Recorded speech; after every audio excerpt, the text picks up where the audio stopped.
우리 사랑하는 성도 여러분, 우리는 사무엘 상하의 말씀을 통해서 특별히 이 다윗의 삶에 하나님께서 어떻게 역사하시고 어떤 신앙의 모습을 원하시는가를 계속 함께 말씀을 통해 상고하고 있습니다. 그리고 오늘 또 9장에 와서는 또 다윗의 새로운 모습을 또 보게 되어집니다. 사무엘하 8장에서는 저희가 다윗이 전쟁에 나갈 때마다 하나님께서 승리를 주심으로 연단의 시간이 끝나고 나서 얼마나 강력하고 놀라운 승리와 복을 하나님께서 누리게 하시는지를, 그래서 승리의 용사되는 다윗의 모습을 우리가 함께 살펴볼 수 있었습니다.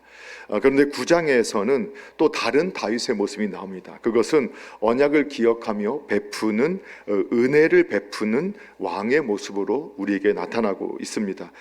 사람은 이렇게 보통 힘을 가질수록 이 잔혹해지기도 하고 권세를 잡을수록 자기 중심적으로 변하기 쉬운 존재라는 것들을 보게 되어집니다. 그래서 이것을 고발하는 내용들을 우리가 많은 것들을 통해서 확인하게 되죠. 그런데 다윗은 오히려 하나님께서 은혜를 주시고 힘을 주실 때 하나님 앞에서 그 하나님과의 약속, 사랑과의 약속, 자신과의 약속을 신실하게 지키는 왕의 모습을 우리에게 보여주고 있습니다. 그래서 오늘은 이 다윗 언약의 신실한 왕이라는 제목으로 언약의 신실했던 다윗을 통해서 그것이 바로 하나님의 성품임을, 또 하나님의 은혜의 모습임을 깊이 경험하는 그러한 시간이 되기를 주님의 이름으로 축복합니다. 먼저는 이 언약을 기억하고 지키는 왕인 다윗의 모습을 우리가 함께 보려고 합니다. 자, 오늘 함께 읽으셨던 본문 1절에 보시게 되면 다윗이 사울의 집에 아직도 남은 사람이 있느냐 하고, 아마도 우리 곡 대관들에게 여러 신하들에게 질문을 하고 있는 모습을 보게 되어집니다.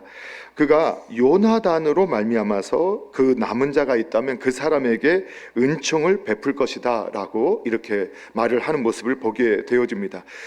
이때 이 은총, 은혜라고 하는 단어는 여러분 아마 대개 성경 우리 신앙생활 오래 하신 분들 중에서 구약의 히브리어 원어 중에 가장 많이 들은 언어 중에 하나가 바로 이 은혜, 헤세드라는 단어일 겁니다. 그럼 헤세드가 뭐냐? 그냥 한마디로 요약을 하면 언약에 기초한 사랑입니다. 언약에 기초한 사랑, 이것을 표현할 때 은혜라고 표현하고 헤세드라고 표현합니다. 그래서 헤세드는 자비, 사랑, 은혜, 은총, 이렇게 다양하게 번역이 되어지는데, 이것을 성경의 언어로 대개 어떤 의미로 언약에 근거한 사랑의 모습으로 이 헤세드가 나오는 것을 보게 되어집니다.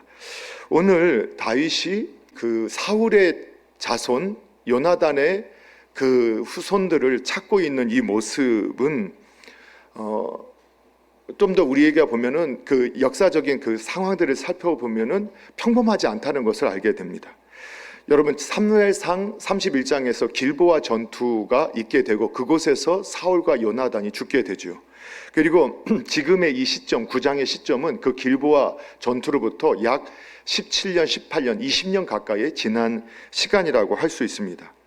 그런데 그는 지금 요나단과 맺었던 사무엘상 20장에서 요나단과 맺었던 언약을 기억하고 그 언약을 지켜야겠다라는 생각을 하고 있는 모습을 우리에게 보여줍니다. 요나단과 사무엘상 20장에서 언약을 맺었던 시점을 보게 되면 그거는 아마 약 30년 가까이, 25년에서 30년이 지난 그러한 과거의 일이었던 것을 보게 되어집니다. 보통 이 시대에 어떤 사람이 권력을 잡게 되거나 또 왕이 되면 그 상대방의 그 이전의 왕의 세력들이나 그 가족들을 다 죽이는 것이 일반적인 또 사례고, 멀리 귀양 보내는 것이 일반적인 모습이었습니다. 그런데 다윗은 전혀 반대로 행동하고 있는 것을 보게 되어집니다. 다윗은 자신의 정치적인 유불리를 떠나서 하나님 앞에서 그가 맺었던 그 언약을 신실하게 지키려고 하는 모습을 우리에게 보여주고 있습니다. 이러한 모습은 실제로는 하나님의 성품이기도 하고 하나님이 우리에게 하나님을 계시한 모습이기도 하였습니다. 하나님은 언약의 하나님이십니다. 그래서 하나님께서 그 언약의 신실하신 분이다라는 것을 성경 창세기부터 계시록까지 계속 보여주고 계시는데, 특별히 우리가 이스라엘이 애굽으로 내려갔을 때 이 요셉을 알지 못하는 바로가 다스리는 그 시점이 되어졌을 때 그의 폭정으로 인해서 얼마나 많은 그 고통을 이스라엘 백성이 겪는지 그들의 신음소리가 하나님의 귀에까지 들려지게 되었음을 성경이 말씀하고 있어요. 그때 하나님께서는 2장 24절, 출애굽기 2장 24절에 보게 되면 그가 아브라함과 이삭과 야곱과 맺은 언약을 기억하셨다라고 말씀하세요. 그 이스라엘 백성들을 볼 때 그 후손들에게 하나님께서 함께 하시고 그들을 바닷가의 모래처럼 하늘의 별처럼 많게 하시겠다고 했던 아브라함과 이삭과 야곱과 맺었던 그 언약을 기억하시고 그들에게 은혜를 베푸셨다라는 것을 우리에게 말씀하고 있는 거죠. 우리가 하나님을 온전히 신뢰할 수 있는 이유가 뭘까? 그분은 변함이 없으시고, 그리고 당신의 하신 말씀을 후회하지 아니하시고 그 약속을 반드시 지키시는 분임을 믿기 때문에, 그 언약에 신실하신 분이기 때문에 우리가 그분을 신뢰할 수 있어요. 그런데 다윗은 그 하나님의 신실하심을 따라서 자신이 한 약속을 이렇게 소중하게 여기고 있고, 그것이 오랜 시간, 그의 인생에 보면 거의 인생의 반이 지나간 시간이라 할 수 있거든요. 그런데 그 시간이 오히려 살아왔던 그 시간만큼 그러니까 오랜 시간 동안 잊혀질 만한, 그리고 어쩌면 그가 약할 때, 급할 때 요나단과 맺었던 언약, 그거 그냥 쉽게 잊어도 되잖아요. 잊을 수도 있었을 거예요.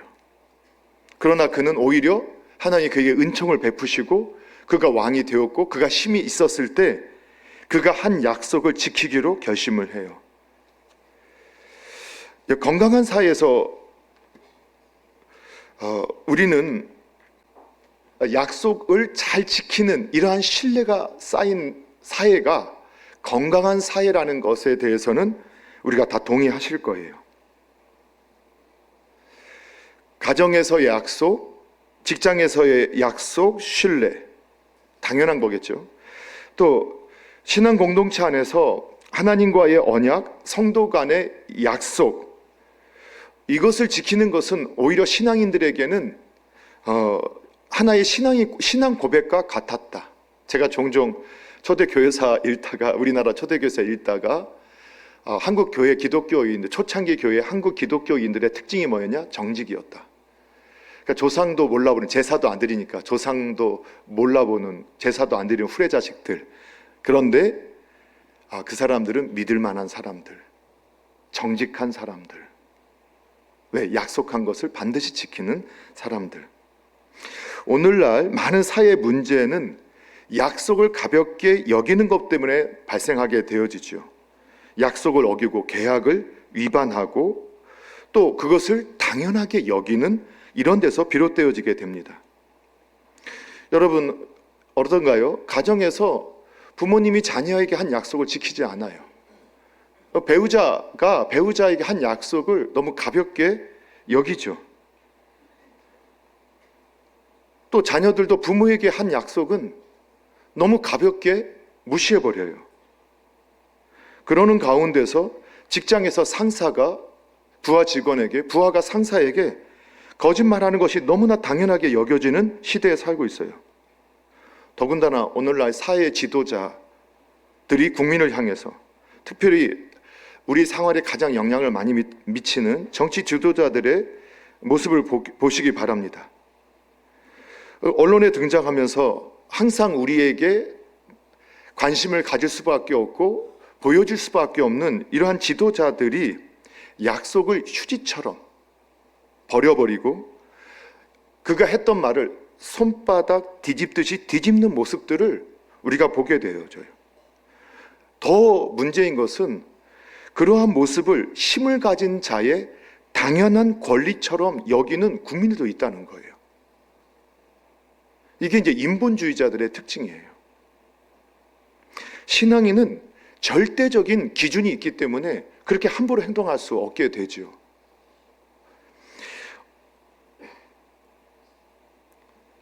하나님은 약속에 신실하신 하나님이심을 믿으셔야 됩니다. 그리고 우리가 하나님을 이 땅에 드러내는 모습은 이처럼 이 세상 인본주의 세계는 진리가 없기 때문에 진실함이 희귀할 수밖에 없을 수도 있어요.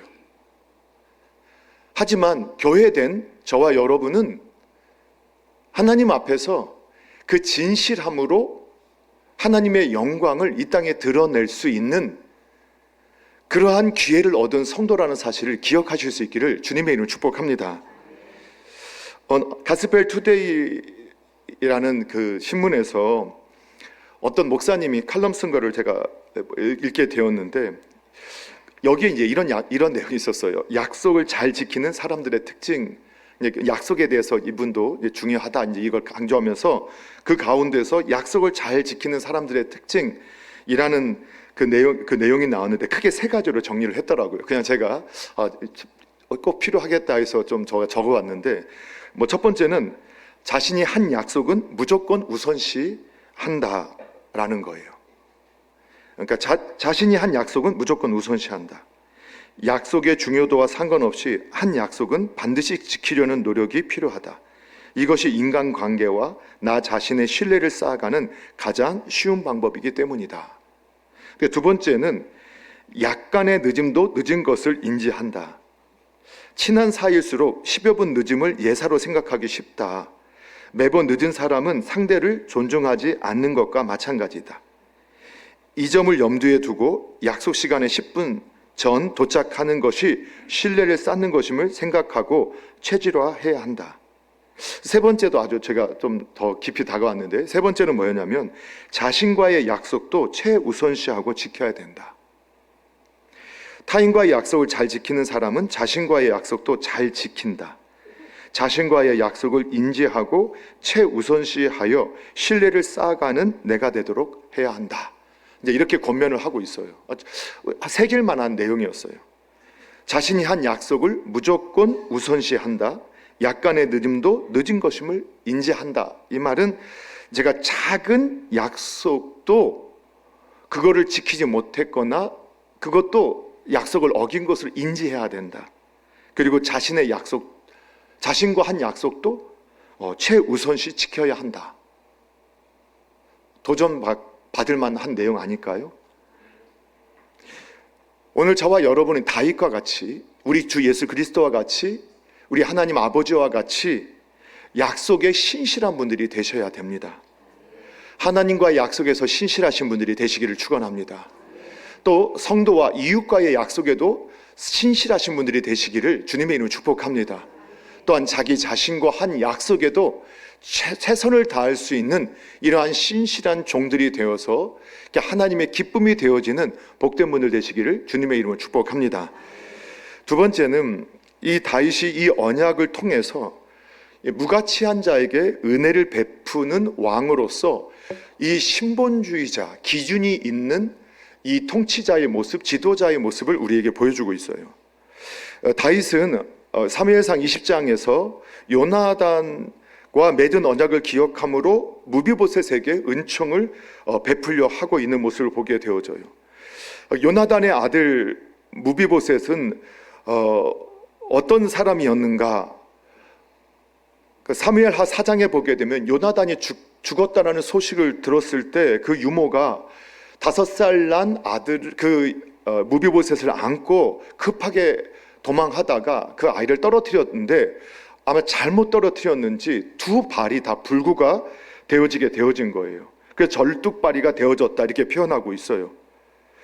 그렇기 때문에 다윗이 사실은 요나단의 아들이 살아있는 걸 몰랐기 때문에 사울의 후손 중에서 누구라도, 그런데 여기서 이제 시바라고 하는 한 인물이 나와요. 시바는 나중에 한번 다뤄보고 싶은데 아주 사울 집안의 사울과 같은 기회주의자의 모습을 보여주고 있어요.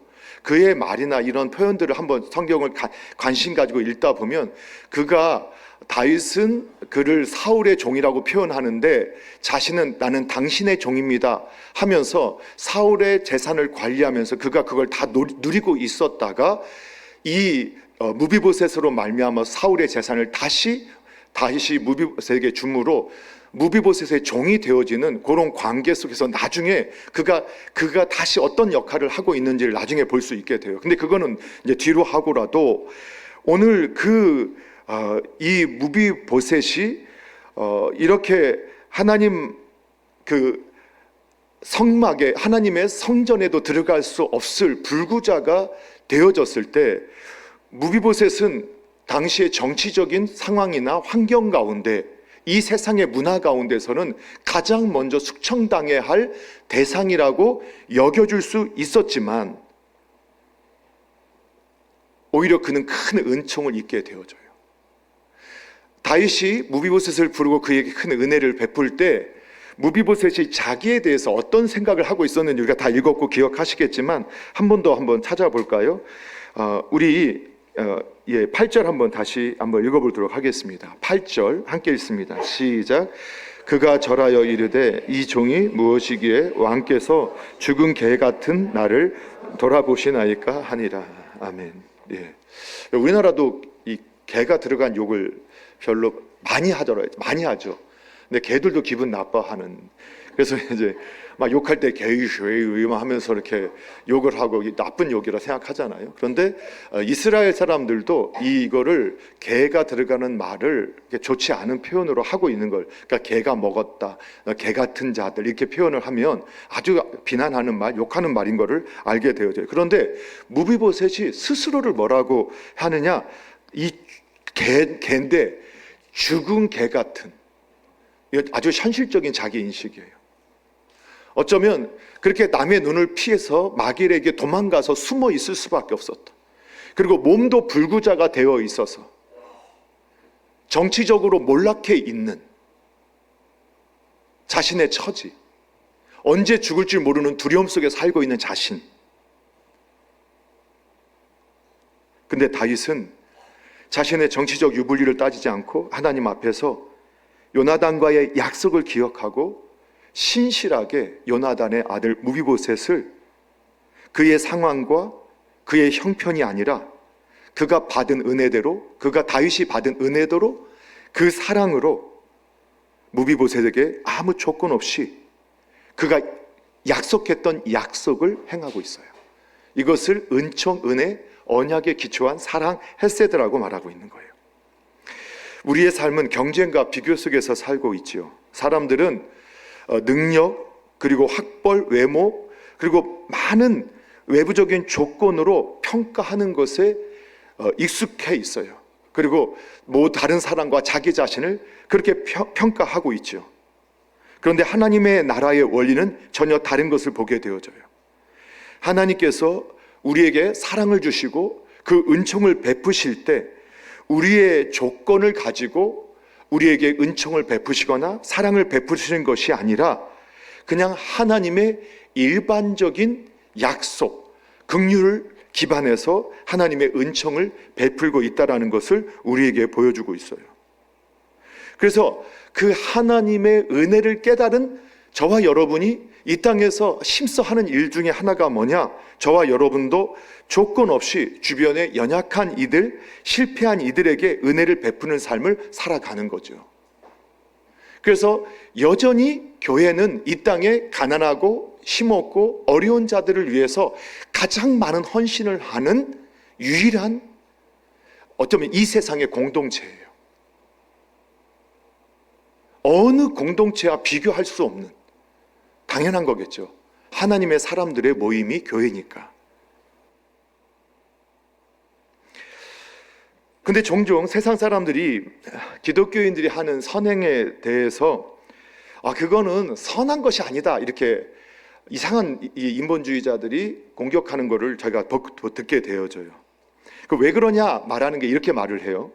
야, 너희가 선을 행하는 거는 너희의 교세를 확장하기 위해서 너희가 구제하고 선한 행위를 하는 것이지, 그러니까 다른 목적 가지고 하는 거는 그 다른 목적이니까 선 자체가 목적이 돼야 되는데 선한 것이 목적이 아니라 너희는 다른 목적을 하고 있기 때문에 그 선한 행위는 사실은 이기적인 거야. 너희들이 그걸 했다고 자랑할 필요 없어 라고 말을 해요. 그런데 그 말을 들은 우리가 이제 그런 인본주의자들의 세계관 속에 같이 있는 분들이 맞아, 그럴 수 있네 라고 이렇게 말하게 되는 분도 보게 되는 거예요. 그러나 우리는 진정한 하나님을 믿고 있는 사람들이잖아요. 우리가 받은 사랑과 은혜 때문에 선도 사실 조건 없이 대가 없이 베풀어요. 그런데 가장 큰 선, 가장 큰 사랑이 뭐냐? 복음을 전하는 거라는 것을 저희는 확신하는 거예요. 왜냐하면 여러분, 천국과 지옥이 있어요. 인생은 죽음으로 끝나지 않습니다. 죽고 난 이후에가 오히려 죽음 이후가 진정한 삶의 시작이라고 하나님은 우리에게 가르쳐주고 있어요. 그걸 우리는 믿는 사람들이에요. 그래서 어쩌면 우리가 베푸는 구제하고 돈을 나눠주고 시간으로 몸으로 봉사하는 이 선행은 신앙의 관점으로 보면 작은 선행이라고 할 수 있어요. 오히려 큰 선행은 뭐냐? 그들에게 예수 그리스도를 전하고 저 하늘이 있음을, 우리의 창조주가 계심을, 또 그분이 살아계심을 우리가 전하는 것, 그것이 가장 큰 선행이라고 우리는 확신하는 거예요. 오히려 그걸 하지 않는다면 우리는 거짓말장이에요. 우리가 돈은 보내고 시간은 내서 봉사하는데 복음을 전하지 않는다? 그럼 우리는 거짓말장이가 되는 거예요. 그래서 그런 인본주의자들의 말도 안 되는 논리나 거짓말에 우리가 스스로 위축될 필요가 없어요. 아무도 아멘을 안 하는 것은 생각이 없거나 생각을 해보지 않았다라고 하는 것일 수 있죠. 요즘에 이 세속주의 인본주의자들이 계속 그렇게 교회를 공격해요. 우리가 이제 아는 거예요. 데이터로 가면 아직도 60, 70% 이상의 이 구제나 이 일에 이 힘쓰는 데는 다 성교회거나 기독교인들이거나 기독교 단체에서 한다는 걸 알아요. 그걸 숨길 수 없어요. 그건 통계니까. 그런데 그들이 이제 다르게 교회를 음해하면서 하는 말이 뭐냐? 너희들이 하는 선행은 가짜다. 왜? 복음 전하려고, 교세 확장하려고 하는 거 아니냐? 근데 우리에게 있어서 구제나 그것은 작은 선이고 복음을 전하는 게 큰 선이에요. 그 믿음으로 우리가 가는 거예요. 여러분, 그러므로 우리가 받은 사랑과 은혜를 기억하면서 연약한 사람들에게 복음과 함께 은혜를 베푸는 삶을 여전히 지속해야 한다는 사실을 기억하시기 바랍니다. 그들은 게을러서 실패했지, 뭔가 부족해서 실패했지, 그들이 어떻게 실패했는지는 중요하지 않아요. 어쨌든 그 위기 속에 있는, 어려움 속에 있는 사람들을 돕는 것이 우리의 역할인 줄로 믿으셔야 한다는 거예요. 여러분, 우리가 하나님께만 그 은혜를 받은 게 아니에요. 6.25가 있고 난 후에 우리나라가 전 세계 두 번째, 세 번째로 가난한 나라가 되어졌을 때, 여러분, 미국이라는 그 기독교, 그 당시에 영적으로 부흥이 있었던 그 나라에서 우리나라에 원조했던 1년의 그 금액이 아프리카 전체에 보냈던 금액보다 훨씬 컸다. 이것도 그냥 기록에 남아있는 내용이에요. 근데 그 뒷 이면에 뭐가 있었느냐? 당시에 미국의 그 영적 부흥에 있었던 기독교인들이 한국의 기독교인들을 위해서 그들이 물심양명으로 보냈던 거예요. 그들이 1불, 2불, 그 당시에 1불, 2불 보냈던 것들이 우리나라에서 그 1불이 한 달, 한 아이의 생명값이었다고. 마치 지금 우리가 네팔, 인도네시아, 미얀마, 미얀마 이런 곳에 보내는 그 3만 원 돈이 우리가 보기에는 한 달에 매달 3만 원 큰 돈이죠. 근데 그 매달 3만 원 어쩌면 우리가 좀 아끼면 쓸 수 있는 그 돈. 근데 그 가보니까 거기서 현지에서는 그 한 가정의 삶의 방향을 바꿔주는 거예요. 우리도 그때 우리 아버지 어머니들이 받았던 그 구제가 오늘 저와 여러분이 여기 앉아 있을 수 있게 했던 이유가 될 수 있었다고 저는 생각을 해요. 그걸 받았던 저와 여러분이 이제 그것을 다시 흘려보내는 그 일들을 행해야 되는 거예요. 오늘 다윗이 무가치한 자에게, 아니면 자신에게 원수가 되는 사람에게조차 은총을 베풀었다. 이러한 사회가 건강한 사회가 되지 않을까요? 그런 은혜가 있기를 주님의 이름으로 축복합니다. 또 이 마지막 9절에서 13절에 보게 되면 다윗은 단순하게 그에게 도움을 주었다, 무비보셋에게 도움을 주었다, 여기에 끝난 게 아니었어요. 여러분, 특별히 다윗은 무비보셋에게 사울의 땅을 돌려주었다, 예전에 그 모든 것을 회복시켜 주었다, 경제적으로 어려움을 도와주었다. 어쩌면 우리가 바라는 이것일 수도 있을지 모르겠어요. 그런데 오늘 본문에는 7절부터 13절까지 4번이나 반복해서 왕의 상에서 먹었다 표현이 나와요. 여러분 7절에 한번 보세요. 7절에도 항상 내 상에서 떡을 먹을지라, 10절에도 항상 내 상에서 떡을 먹으리라, 11절에도 왕자 중 하나처럼 왕의 상에서 먹으니라, 13절에서 항상 왕의 상에서 먹으니라. 아니 집도 줬고 땅도 줬고 다 줬어요. 종도 줬어요. 그럼 다 된 건데 왜 왕의 상에서 먹었다 이걸 강조할까? 여러분, 그때 다윗 왕과 아침, 점심, 저녁 식사를 하는 사람들은 누구였을까요? 너무 당연할 거 대답도 하기 싫어지지요. 식구들, 가족들이 식사 같이 하는 거예요. 그 당시에 왕은 다윗이 왕이라고 해서 혼자만 식사하는 거 아니란 말이에요. 가족들과 식사하는 거예요. 항상 왕의 자리에서 함께 왕의 상에서 밥을 먹었다는 것은 오늘 성경의 표현대로 왕자들처럼 여겼다는 거예요. 여러분, 어떻게 보면 자신을 죽이려고 했던 사울 왕의 후손이에요. 정치적으로 보면 나의 대적이에요. 그런데 다윗은 이 세상의 가치로 따지지 않고 하나님의 기준, 하나님의 말씀을 따라서, 언약의 신실한 하나님의 말씀을 따라서 그는 사울의 손자 요나단의 아들에게 아낌없는 은혜를 베풀고 그를 어디에 자리까지 앉혔느냐? 자기의 아들의 자리까지 앉혔어요. 여러분, 그래서 다윗의 이 행위는 바로 예수 그리스도를 통한 하나님의 은혜, 복음을 우리에게 보여주고 있는 거예요.